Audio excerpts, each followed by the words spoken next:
Do you live in African continent, Asian continent, Western country and other continents in the world, and you need to migrate to Canada and you don't know how to go about it?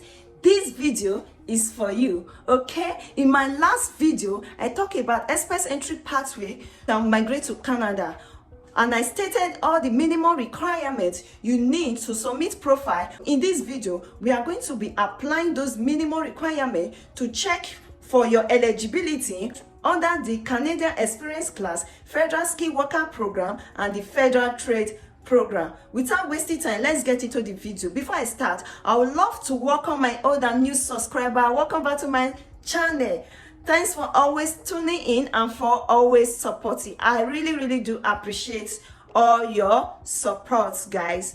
Disclaimer: I am not an immigration officer nor an immigration consultant. Everything I'm going to be saying in this video is based on my research, so I will leave the immigration website in the video, so do well to check the website for up-to-date information.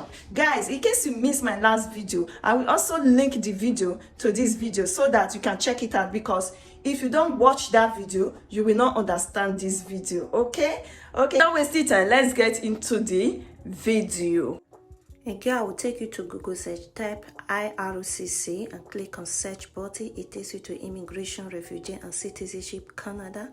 Click on that. It takes you to this page where you have all the pathways you could migrate to Canada. Click on the express entry, take you to this page. Scroll down to where you have how express entry work. Click on it. It takes you to this page where you have the theory program under the express entry. I said all this in our last video. Click on answer a few questions to see if you are eligible. Find out if you are eligible to apply. Do you want to live permanently in Canada and work in skilled job? Answer a few questions to find out if you might be eligible. There are 3 immigration programs under express entry, which are the Canadian Experience Class, the Federal Skill Worker Program, and the Federal Skill Trade. You will be asked questions on your nationality, age, language ability, family members, education, work experience, details on any job offer. Based on your answer, we will tell you what program you are eligible for. If you are eligible for express entry, we will give you a detailed list of instructions on what to do next. This will include filling out an online profile.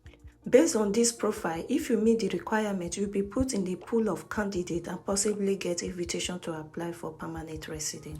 Since you already know the minimum requirements, so when we click on check eligibility, you're going to be applying the minimum requirements in the following question.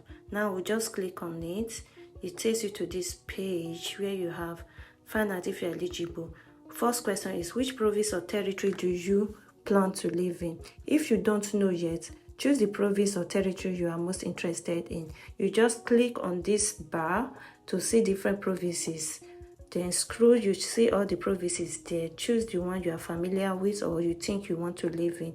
I'll just choose British Columbia. Click on next. Takes you to the next question. Canada's official language are English and French.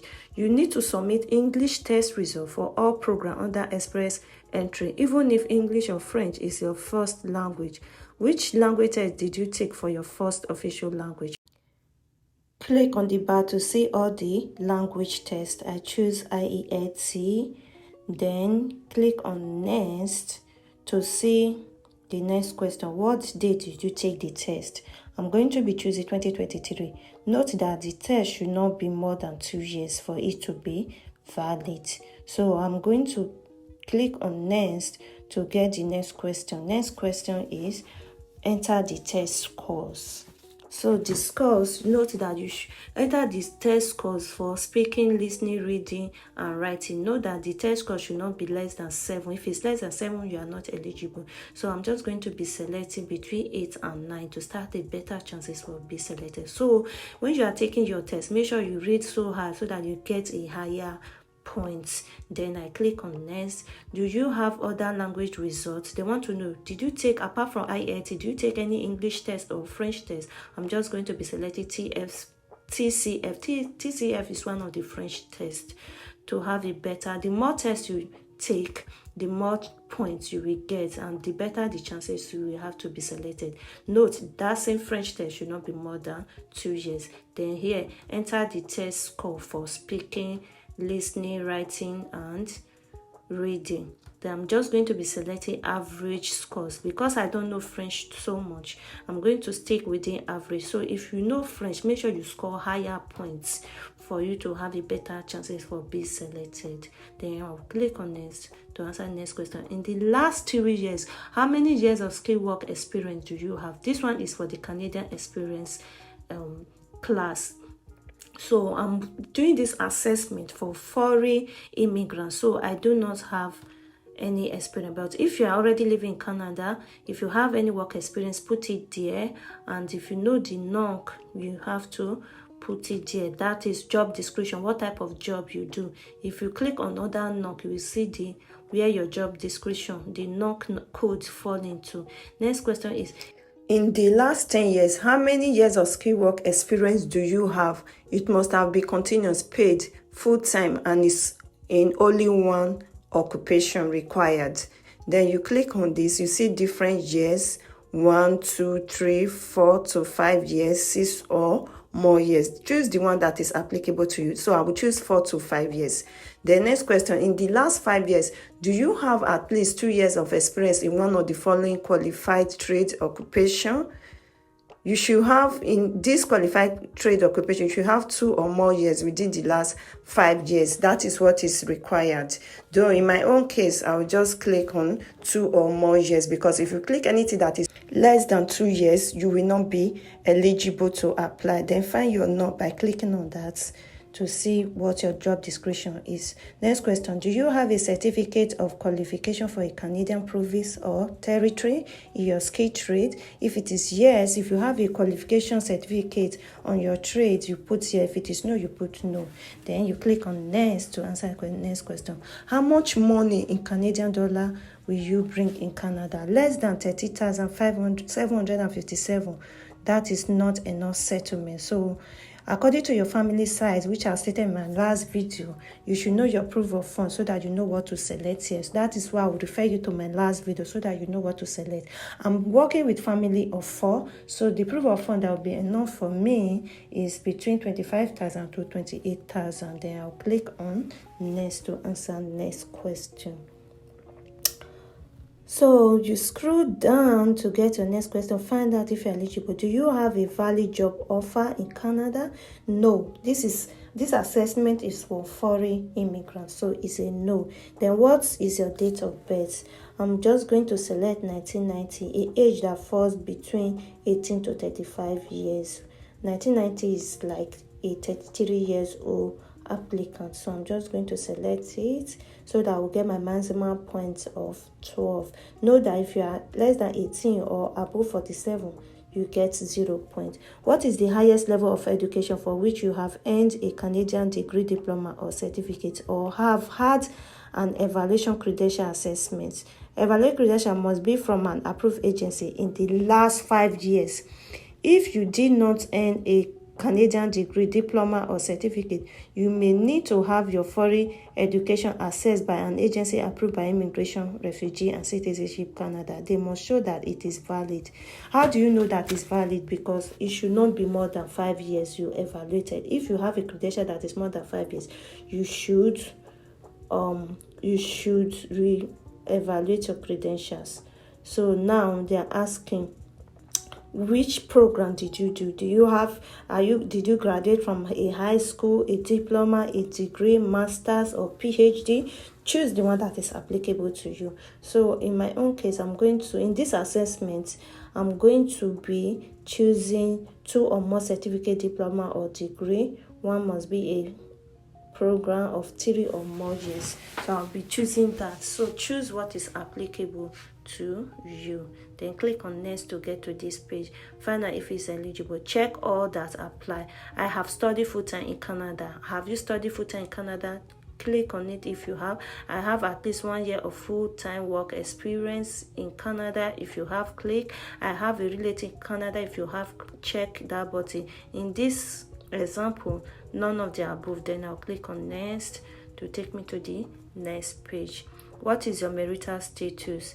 Are you legally married, divorced, and non-widowed, single? Then you click what is applicable. In this case, I'm choosing married. Then click on next to get the next question. Does your spouse or partner plan to come with you to Canada? Yes. Is your spouse or partner a citizen or permanent resident of Canada? No, in this example. But if it is yes, that is applicable to you, put it there. Then click on next. Find out if you're eligible. Has your spouse or partner studied in Canada a full time for 2 years or more? If it is yes, you put. If it is no, no. Note, if your partner studied in Canada, that gives you additional points. Okay. Then, has your spouse or partner taken English test? If it is yes, you put the type of test you put. Know that if your spouse take tests, it will also give you additional points, and the test should not be more than 2 years. Okay, so your partner should try and score higher so that it will give you a better chances of being selected. Then enter your spouse should enter his test score under speaking, listening, reading, and writing. Note, anything below 7 is not going to be eligible. So you shouldn't score more than 7. So that is how you should rate her to score 7 and above. They say to apply online, you will need this reference. That means I'm eligible. That is why they are giving me this reference. Based on your answers, you appear to be eligible for express entry. Record your personal reference code. This code will expire on Monday, July 31, 2023. What that means that from the day I took this eligibility assessment, it will be valid for 2 months. So if I don't submit an express entry profile within the next 2 months, it's going to expire. That means I will have to reassess my eligibility again to get another reference code. So if you have got it to this point, just step by step to submit your express entry profile, put in your scores and everything, and wait for them to give you invitation to apply. If you meet with all minimum requirements, guys, it is a step by step. It's not hard. Every instruction is given. If only you follow the instruction or the step by step, you'll be able to do this by yourself without an agent. If you are watched up to this point, like, comment, and share. Subscribe if you haven't. Support this channel by sharing out to your loved ones and relations who really need to migrate, or people who might need this information. Guys, I really appreciate your support. I love you. Thanks for coming back as returning subscriber. If you are a new subscriber, you are welcome to this channel. Anything that is not clear in this video, leave it in the comment section. I will definitely answer it or probably make a video about it. I love you guys, and I will see you in my next video. Bye.